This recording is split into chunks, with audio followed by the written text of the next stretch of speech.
Assalamualaikum warahmatullahi wabarakatuh. Perkenalkan, nama saya Alia. Saya ingin menceritakan kisah Nabi Harun alaihissalam.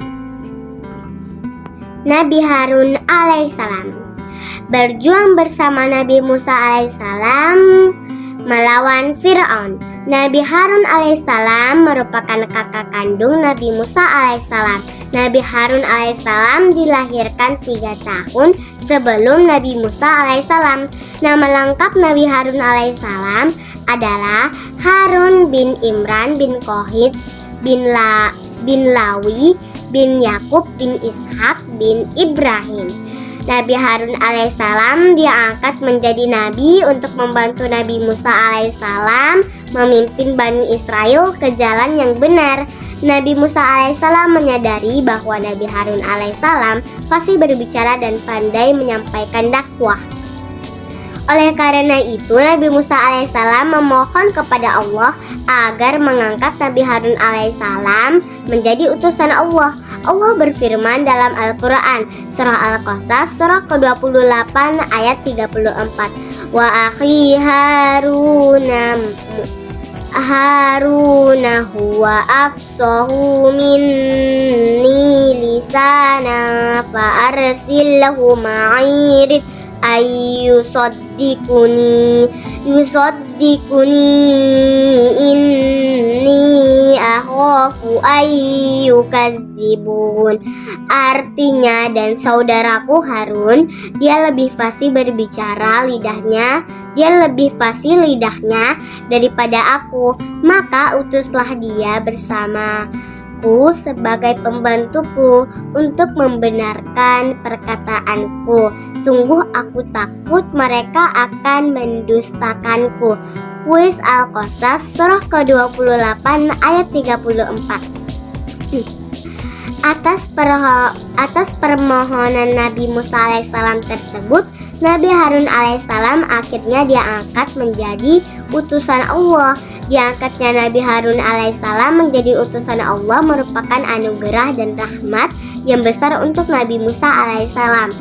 Allah Subhanahu wa ta'ala berfirman dalam surah Maryam surah ke-19 ayat 53. Wa wahayna lahu mir rahmatina akhahu Haruna nabiyya.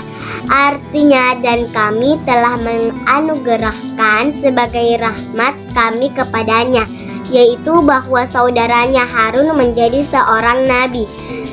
Kuis Maryam surah ke-19 ayat 53. Dalam mengemban tugas sebagai utusan Allah, Nabi Harun alaihissalam dan Nabi Musa alaihissalam bersama-sama menghadapi Fir'aun hingga Fir'aun tenggelam di Laut Merah. Bani Israel akhirnya terbebas dari kekuasaan Fir'aun.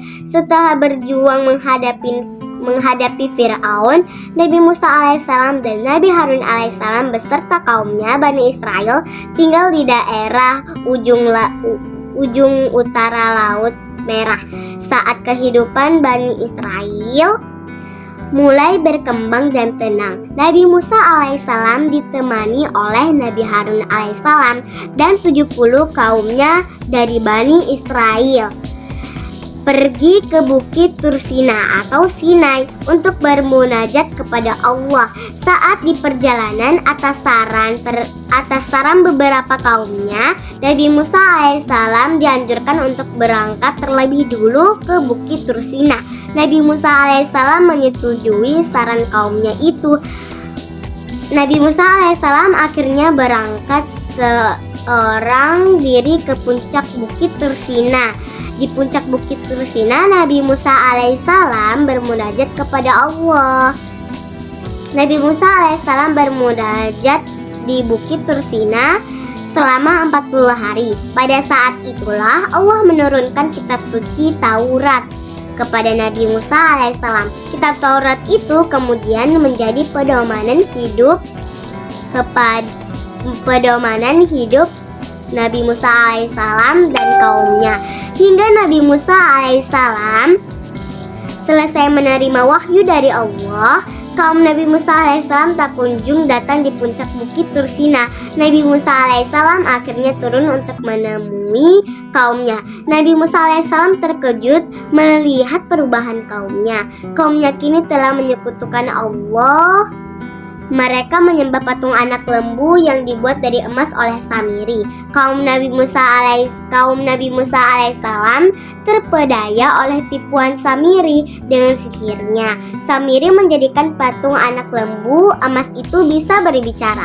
Melihat hal itu, Nabi Musa alaihissalam marah dan kecewa kepada Nabi Harun alaihissalam beserta kaumnya. Nabi Harun alaihissalam memberi penjelasan kepada Nabi Musa alaihissalam bahwa patung anak lembu emas itu dibuat oleh Samiri untuk memperdayai Bani Israel, umat Nabi Musa alaihissalam dan Nabi Harun alaihissalam. Nabi Harun alaihissalam juga menyampaikan bahwa Samiri dan beberapa orang dari Bani Israel yang ingkar telah diingatkan agar tidak menyembah patung anak lembu emas itu.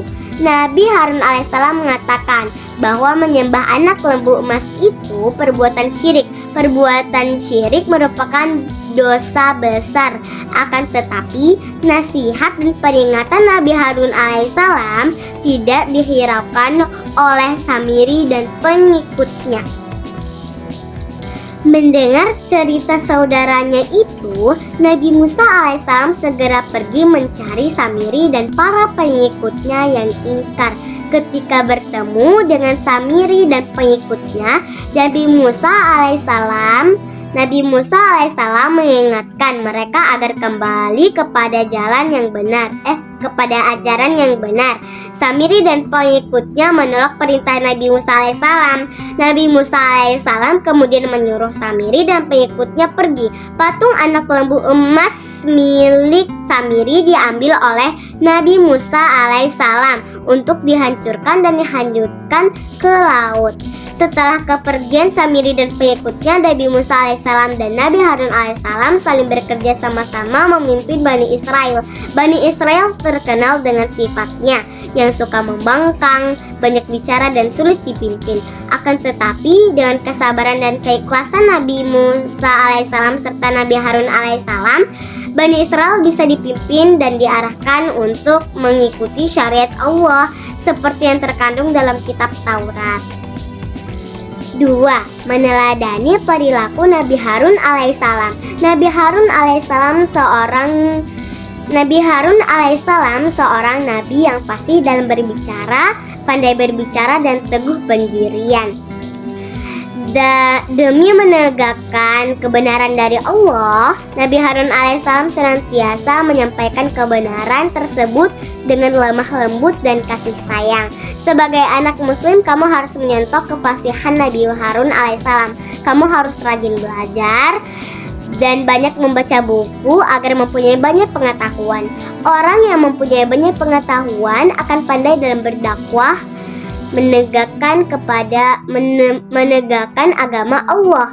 Orang yang mempunyai banyak pengetahuan pun juga akan selalu teguh pendirian. Yang dimaksud teguh pendirian adalah tidak mudah terpengaruh oleh orang lain. Dia akan mempertahankan pengetahuan dan keyakinannya karena dia tahu bahwa pengetahuan dan keyakinannya benar. Selain dua hal di atas, yang bisa diteladani dari Nabi Harun alaihissalam adalah keberaniannya mengingatkan orang lain jika orang itu berbuat salah. Sebagai anak muslim, kamu juga harus berani mengingatkan teman yang berbuat tidak benar. Wassalamualaikum warahmatullahi wabarakatuh.